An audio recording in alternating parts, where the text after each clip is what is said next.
Bonjour tout le monde et bienvenue pour cette deuxième vidéo de mon défi des 31 jours. Donc je me suis fixé comme objectif de vous publier une vidéo par jour sur évidemment des sujets différents. Et aujourd'hui j'avais envie de vous parler de l'âme et du choix des parents. Parce que la dernière fois, j'ai assisté à un échange sur un fil Facebook dans lequel une personne disait qu'il n'était pas concevable qu'une âme puisse choisir des parents qui pourraient être maltraitants, mal aimants. Et j'aurais voulu m'exprimer là-dessus.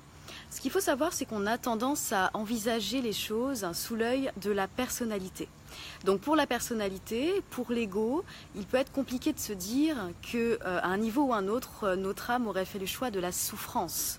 Parce que lorsqu'on a des parents qui sont mal aimants, bien évidemment, ça peut être compliqué à comprendre. Donc pourquoi est-ce que mon âme aurait fait un choix qui, au final, pour moi, finit par être destructeur et qui m'a privé de certaines nourritures émotionnelles et d'un départ serein dans la vie. Mais la réalité, c'est que au niveau de l'âme, on n'est absolument pas dans le côté éviter la blessure, mais plutôt dans le côté qu'est-ce qui va me permettre, une fois que je serai incarnée, de réaliser l'apprentissage que je dois faire.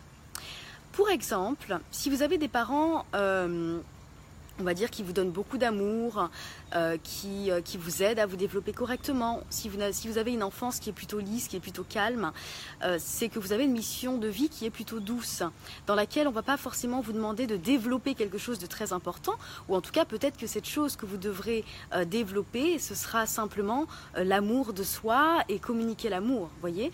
Par contre, une âme qui a besoin de travailler sur une blessure d'abandon, une blessure de rejet ou autre, va faire le choix de parents qui vont la confronter dès le plus jeune âge à cette blessure. Il faut savoir que tout se joue en fait entre 0 et 7 ans. Et donc dans cette période entre 0 et 7 ans, votre construction émotionnelle, vos nourritures affectives, vos empreintes affectives vont réellement s'imbriquer en vous dans l'être que vous êtes. Donc si entre 0 et 7 ans, vous êtes confronté à des parents qui vous ont rejeté ou qui vous ont abandonné ou maltraité, vous aurez davantage de chances de vous construire d'une façon qui fait que vous allez pouvoir par la suite aller guérir cette blessure puisque vous l'aurez intégrée. Mais s'il n'y a pas d'intégration de cette blessure, elle ne pourra pas être dépassée. Donc souvent on parle d'injustice, c'est injuste, pourquoi j'ai ces parents-là, pourquoi est-ce que j'ai ce chemin si difficile? Il faut savoir aussi que plus une épreuve est compliquée, et plus elle est porteuse d'évolution. Plus une épreuve semble être difficile à dépasser, et plus vous allez en ressortir grandi. Donc moi ce que j'aimerais vous communiquer aujourd'hui, c'est peut-être cette conscience, peut-être arriver à dézoomer un petit peu sur les situations. Et même si c'est douloureux, même si c'est compliqué à comprendre, pouvoir se dire mais quel est l'apprentissage que je dois faire derrière ça ? Qu'est-ce que ces parents qui peut-être ne se sont pas occupés de moi, ou qui ont été jaloux de moi, ou qui m'ont rejeté, ou qui ne m'ont pas donné assez, sont venus m'apprendre au final? Quels sont les réflexes, les défenses, les aptitudes que j'ai dû développer pour pouvoir dépasser ça et qui font de moi la personne que je suis aujourd'hui. Ça permet d'une part de sortir d'un système dans lequel on est dans la victimisation face à son existence, et surtout ça permet aussi de donner du sens et de progresser en se disant que ce qui vous arrive certes n'est pas un choix de la personnalité, donc la personnalité c'est vous en tant qu'être incarné, mais que c'est un choix au niveau de l'âme, parce qu'en passant par cette voie-là, vous allez devoir développer encore plus de force, encore plus de, je dirais, de ressources intérieures qui vont vous permettre de devenir un être toujours plus proche de lui-même, un être toujours plus conscient, et donc un être qui va pouvoir ensuite abattre beaucoup de travail et se réaliser vraiment.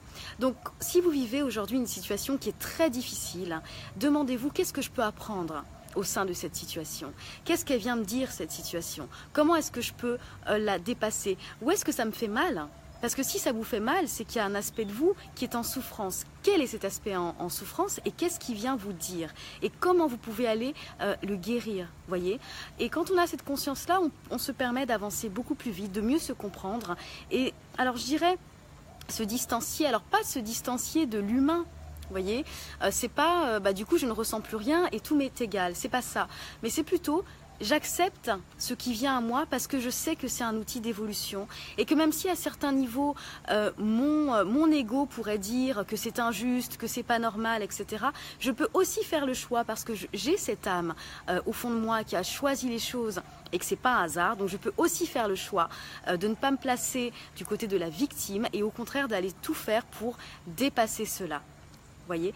Ensuite, je dirais que c'est important de garder à l'esprit que l'incarnation, c'est un cadeau qui est incroyable.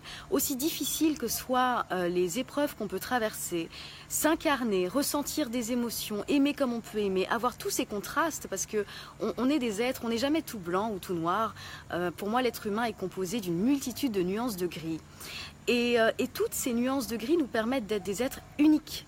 C'est ce qui fait que vous, qui êtes là en train de regarder cette vidéo, vous êtes unique, vous êtes différent de votre fratrie, de vos amis, et donc vous êtes exceptionnel en ça.